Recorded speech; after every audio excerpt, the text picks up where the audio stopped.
So you're an aspiring wedding photographer and you're about to buy your very first pro lens. Staring at a wall of options, the tabs open on your browser are making you sweat, and the prices involved are making you super nervous about making a $1,000 mistake. What if I told you that there is one affordable lens that can get you through the entirety of a wedding day, from the chaotic getting ready room all the way to the very final dance? In this video, I'm cutting through all the noise to show you the affordable zoom lens that is by far the smartest decision you can make in starting this wedding photography journey. Listen, I've been right where you are right now. I remember staring at endless browser tabs of lenses, completely paralyzed. That fear of dropping a huge chunk of money on the wrong gear, it is real.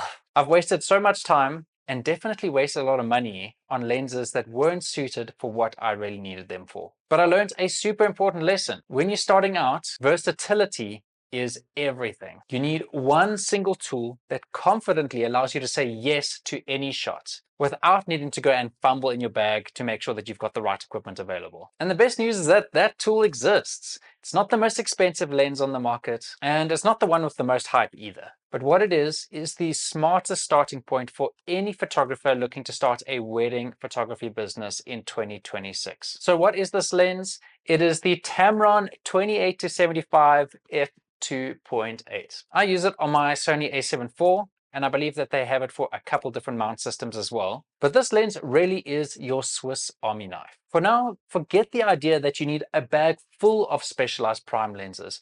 35mm for that, 50mm for that, 85mm for portraits. Forget that. This one lens covers all the essential focal points that you need on a wedding day and allows you to get incredible variety without needing to go and switch out your lenses. So why this lens specifically? There's three reasons. First of all, the constant f2.8 aperture. Now this is low enough that you can still get some incredible background blur in your images, and because it's constant, it means you've got access to that 2.8 from 28mm all the way to 75. It lets in plenty of light so that you are completely covered for dark churches, pitch black dance floors, and even cloudy days that just don't let in enough light for a higher aperture lens. Secondly, its autofocus is rapid fast, especially on my Sony a7 IV, and it's pretty quick on my Sony a7 III as well. So rapid fire autofocus, meaning that you are going to get more shots in focus and you have far fewer moments missed on a wedding day. It definitely keeps up with the fast, unpredictable pace of a wedding day. And thirdly, it is the price. Compared to the competition like the G Master lenses, you are paying an absolute fraction of the cost. This lens delivers pro level performance without needing to sell a kidney, and it's really perfect for someone to go and start their wedding photography journey on. But of course, specs on a website don't tell you the full story. So how does it actually feel on a wedding day? Let's walk through it. Part one, the getting ready room. And this is where having something as wide as 28mm is so important. Often the getting ready rooms for both brides and especially the grooms is a small crammed up little room that requires you to go as wide as possible in order to capture the moments. I've shot a wedding day completely on a 50mm prime lens before, and it was hell. I thought 50mm would have been wide enough, but honestly, sometimes even 35mm isn't wide enough for some of these getting ready rooms.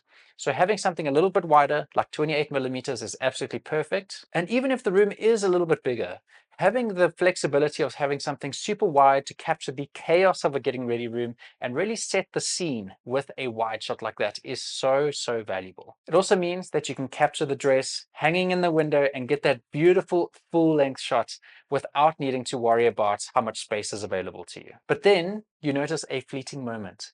The mother of the bride is helping the bride put the necklace on. So you quickly zoom in and make sure that you go all the way to 75mm to get a nice close-up of that beautiful moment happening. You've just gone from a wide scene-setting shot to a beautiful emotional close-up in the flick of a switch without needing to go and change lens and risk the moment closing before you. What about the details? The ring, the shoes, the cufflinks? This lens also has amazing close focus functionality. Now, I used to go and use a macro adapter on some of my prime lenses in order to get those really nice close shots. But honestly, with this camera, especially at 28mm, you've got such a close focal distance that you can really take macro shots or something very close to macro shots just with this zoom lens alone. So take a look at that. In just a couple minutes, you've used the entire zoom range of this lens to tell a full story. You've got the wide shots, you've got the emotional close-ups, you've got the details. There's really nothing else you need in this getting ready part of the day. Next up, we have the ceremony, the main event. You really cannot miss a moment here. This is when the day starts to get a little bit hectic. You also need to be discreet, and we can't have the photographer doing laps around the chapel and getting in the guest's way and really becoming a nuisance in the ceremony. So with the 28-75, you can actually just go and find a spot and then sit there and set the scene with that zoom range available to you. As the wedding party comes down the aisle, you can sit at 35mm or 50mm in order to get those full body shots that really show the emotion on their faces. And then when it's time to do the vows, sometimes you can't actually physically get closer, but you still need to get those close-up shots to really show the intimacy in the gallery. So you push your zoom to 75mm, or if you're using APS-C crop mode like I do on my Sony a7 IV, you can go up to about 110mm, and that's quite a lot of zoom. The lens's fast autofocus is really clutch here, and it's very rare that I actually see a missed focus shot from this lens. You definitely want to have full confidence in your equipment during these moments of the day. The first kiss sometimes only happens for a single second, and you need to get a couple of photos from that single second. So make sure that you've got something that you can take confidence in, something that's going to lock on and give you great autofocus 100% of the time. Then, right after the kiss, the couple walks down the aisle and we have confetti and a huge celebration happening, and this is where the 28mm becomes so incredible again.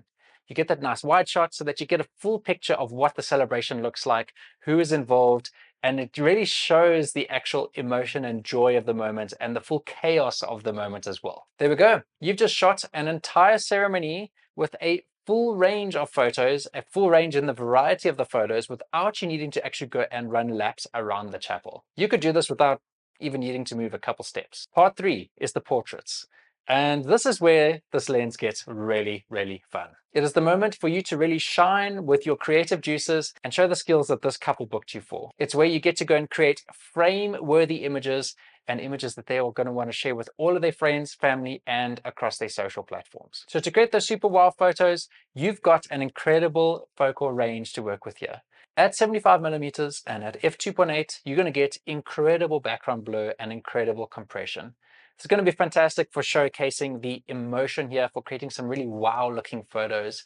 And it's really nice for showing a couple of the small details in this portrait session as well. But wedding portraits aren't just about blurring out the background. You actually want to show the location a lot of the time as well. Maybe they are at a stunning vineyard or an elegant historic mansion. You definitely want to incorporate that into your photos as well. So zoom out to 28mm or 35mm and put your couple in that scene and in that location. You have now got some epic landscape shots. Photos not just of the couple, but of the incredible place and the incredible scene that all of this is happening in. The lens is sharp, the colors are incredible, and the constant f2.8 aperture gives you so much creative control and so much variety in the photos that you can deliver. You can create a full gallery of diverse portraits, including epic wides and intimate close-ups. And the best part is you can do it in a fraction of the time it'll take you to go and swap out lenses throughout the session. We then have the group photos, and it's an underestimated part of the day, but it's something where having a zoom lens that can go super wide is really, really helpful. We've all been there. Maybe you're on a 35mm prime and you think that's going to be wide enough, but then just a couple of family members keep joining and joining and joining, and suddenly you've got your backup all the way against the wall and there's just no more space left available to you. So having the flexibility to go a little bit wider, up to 28mm, just make sure that you can get everyone in the photo without asking people to sit on each other's shoulders or to have a couple of people knocked out of this photo. And then you've got smaller groups as well. And that does give you the flexibility to then go and zoom in a little bit. So perhaps all the way up to 50mm. Make sure that you get the same kind of cropping and real estate available for each group. Lastly, we've got the reception. When the lights start to dim low and that f2.8 aperture is really going to be coming in handy. The reception is honestly the ultimate test of a lens, because that dark environment often brings out the issues that any lens may have with focusing or the accuracy that they have in actually capturing shots. And because it's chaotic and messy and fast-paced, many shots are missed during the reception. So that constant f2.8 aperture, it's not a nice to have, it's a must have for the reception. It lets your camera soak in as much light as possible for a zoom lens and make sure that you've got even more usable and crisp looking images from a dark room. During the couple's entrance and the cake cutting and the speeches and the dance floor, having that varied zoom range does give you so much flexibility as well. It means that if you don't have enough time to actually go run to a spot in order to capture a moment, you've got the flexibility to go and zoom in, make sure that you can still capture that shot, even if you aren't in the right position at the right time. You can also paint the full story again, capture a wide shot of a cheering crowd, then zoom into the couple and catch that incredible glance that they give each other as they are walking in together for the first time as a married couple. But now at this point, I can already hear all the purists saying, what about prime lenses? Having something that goes down to f1.8 or 1.4 or perhaps even 1.2 is going to give you extra blurry backgrounds. Plus, historically, primes have always been just that little bit sharper and sometimes even a little bit more reliable with their focus as well. And look, they're not wrong. Prime lenses are awesome, and I'm sure most photographers would prefer to use prime lenses on a wedding day if they can. But ultimately, you need to be serving your couple, and what's going to serve them the best? It is a single lens on a camera that gives them incredible variety in their photos, paints a full picture of every scene that they are in on their wedding day, and it happens really, really fast with a lot of accuracy as well. No wasted time spent changing lenses in between shots. Wedding day moves incredibly fast. Moments disappear and vanish in an absolute instant. And there's nothing worse than feeling like you have just missed a moment. Something that you would have loved to have included in the gallery, but realize that there's no getting that moment back. A zoom lens is going to make sure that you capture more of those moments and make sure that you've got a more emotive gallery that you can go and share with the client that's going to take them back to their wedding day instantly. For 95% of the shots that you take, f2.8 aperture is going to be plenty. And if you need a little bit more background blur, zoom in a little bit. Make sure that you go all the way to 75 millimeters so that you get that compression and you get that extra creamy background. That tiny bit of extra bokeh that you get from a prime lens is not worth sacrificing the versatility and the flexibility that you get from a zoom lens. And here's the best part for beginners. A zoom lens is also going to show you which focal lengths you use most, so that when it is time for you to go and look for some prime lenses for your wedding photography kit, you know exactly which prime lenses are going to be best suited for your needs and how you usually shoot. No expensive guesswork needed here. So then let's take a look at the main reason why a single zoom lens is so much better than multiple prime lenses. The answer is money. To cover the exact same focal range that you have in this one Tamron zoom lens, you're going to need a 35mm, 50mm, and 85mm prime. And even if you're looking for the most budget of budget options, you're looking for secondhand markets, that is still going to work out a lot more expensive than just a single zoom lens. The single lens replaces 3 alternative lenses and makes sure that you can save hundreds if not thousands of dollars, and you don't need to pitch up on a wedding day with a super heavy backpack absolutely stuffed to the brim with many, many lenses in it. So it's time to stop the analysis paralysis, stop looking at all the gear reviews. This is the one-stop solution that you need in order to have an incredible wedding photography business if you're starting out in 2026. The Tamron 28 to 75mm f2.8 is going to give you so much confidence to handle anything on a wedding day. And most of the weddings that I shoot, I just keep this one single lens on my camera throughout the full 10 to 12-hour wedding day. So master this one lens, learn its focal lengths, and really push it to the limit, because you're going to be using it to shoot dozens, if not hundreds of weddings. It's the lens that will give you confidence, start filling out your calendar, and make sure that you are constantly bringing income into your business. So as your first pro investment, there is no smarter or more practical option than this for starting your business in 2026. So if this video helped you cut through the confusion, do me a favor and go and click subscribe down below. I'm always sharing practical and no-nonsense tips for wedding photographers, so stay tuned for the next video. So now I want to hear from you.